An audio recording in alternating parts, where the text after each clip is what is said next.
안녕하세요, 막내혜입니다. 전세계 FPS 게이머들이 주목하는 게임이 하나 있습니다. 바로 델타포스 호크옵스인데요. 전장의 현장감이 뛰어난 배틀필드, 게임성과 타격감이 예술인 콜옵, 여러 아이템을 파밍하고 탈출해야 하는 익스트랙션 슈터의 대명사 타르코프까지 이거 소송 먹는 거 아닌가 걱정될 정도로 짬뽕시켜 출시한 게임이라 FPS에 관심 있는 유저들은 이 게임을 모를래야 모를 수 없을 거예요. 게다가 돈을 받고 파는 게임도 아니고 스팀에서 무료로 서비스하고 있는 게임이라 FPS를 자주 하지 않았던 분들도 이 게임을 시작으로 1인칭 슈팅 게임이라는 장르에 첫 발을 들일 것 같은데요. 그래서 오늘은 마치 명절에 먹다 남은 전들을 다 때려 넣어 김치찌개를 만든 듯한 이 게임을 간단히 소개해드리면서 FPS를 할 때는 어떤 마우스를 써야 하는지 터틀비치 퓨어 에어 버스트 투 에어와 함께 알아보도록 하죠. 이 게임은 처음에 말씀드렸던 것처럼 가장 인기 있는 슈팅 게임들을 합쳐 발매한 게임이라 콜옵, 배틀필드, 타르코프를 해보신 분들이라면 익숙한 느낌이 들 겁니다. 우선 탱크, 장갑차를 운용해서 32대 32로 싸우는 전면전과 아이템을 파밍해서 유저들과 거래하고 퀘스트도 깨는 익스트랙션 모드인 비콘 에어리어가 있는데요. 확실히 탱크를 몰면서 실시간으로 무너지는 건물들을 보니까 배틀필드를 플레이한 듯한 느낌이 들었고, 비콘 에어리어는 극한의 현실성을 보여주는 타르코프만큼은 아니지만 템 파밍, 거래소, 퀘스트, 업그레이드나 제작 같은 전반적인 시스템을 보면 내가 타르코프를 플레이했었나? 라는 생각이 들 정도였습니다. 총기 사운드나 반동이 콜옵처럼 아케이드성이 짙어서 그런 것 같은데 오히려 너무 현실적이지 않다 보니까 많이 죽는다고 해도 계속 플레이하게 되더라고요.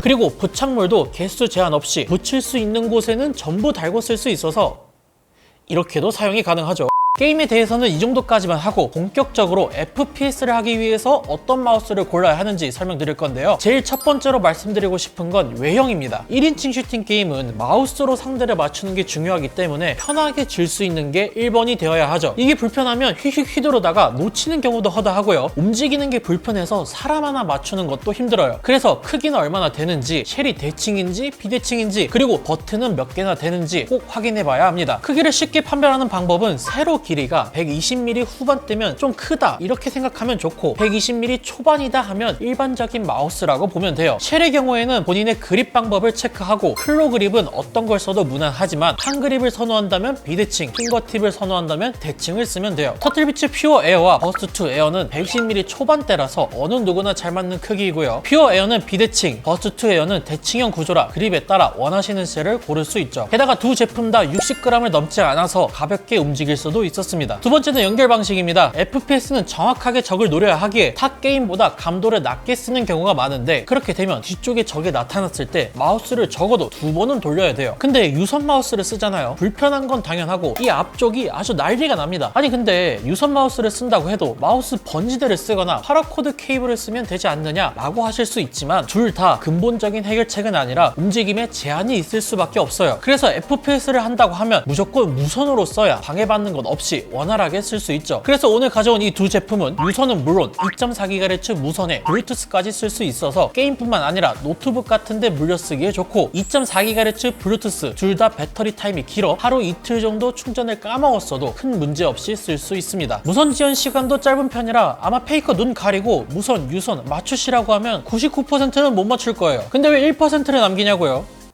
그는 대상역이니까. 마지막 세 번째, 센서와 스위치입니다. 정말 세심한 분들은 스위치의 클릭압, 소음, 제조사, 그리고 센서 위치까지 신경 쓰지만 FPS에 지금 막 들어오시는 분들, 아니 대부분의 분들은 이런 것보다 스위치의 압이 얼마나 되는지, 더블 클릭 현상이 발생하는지, 센서는 어떤 걸 쓰는지만 알아두시는 게 훨씬 편하고 좋아요. 더블 클릭은 탄창 관리나 조작의 문제가 발생할 수 있어서 당연히 체크해야 하고, 클릭압이 너무 높을 경우 누르다가 반응을 못할 수도 있다 보니 적당한 게 좋습니다. 그리고 과거엔 바탕화면에서 마우스만 흔들어도 문제가 있다는 걸 바로 알 수 있을 정도라 어떤 센서를 쓰는지 정도는 확인해 줘야 합니다. 이 두 제품의 경우 카일이 제조한 타이탄 광학식 스위치를 사용하고 있는데요. 기계식 스위치가 아니라 빛을 투과시키는 광학 스위치다 보니 더블 클릭 문제에서 해방되었고, 초기에는 클릭압이 높은 경우가 있었지만 지금은 준수한 수준까지 내려와서 FPS를 즐기시는 QM4분께 여쭤보니까 적당하다고 얘기할 정도로 많이 개선되었습니다. 그리고 현 시점 1티어 센서라고 말할 수 있는 PAW3395 센서 기반의 오라이 26K 옵티컬 센서도 들어가서 적을 쭉 트래킹하면서 쏠 때 마우스가 튀거나 움직임이 이상하거나 그러지 않았죠. 제 에임이 안 맞는 거는 기기 탓을 하고 싶긴 한데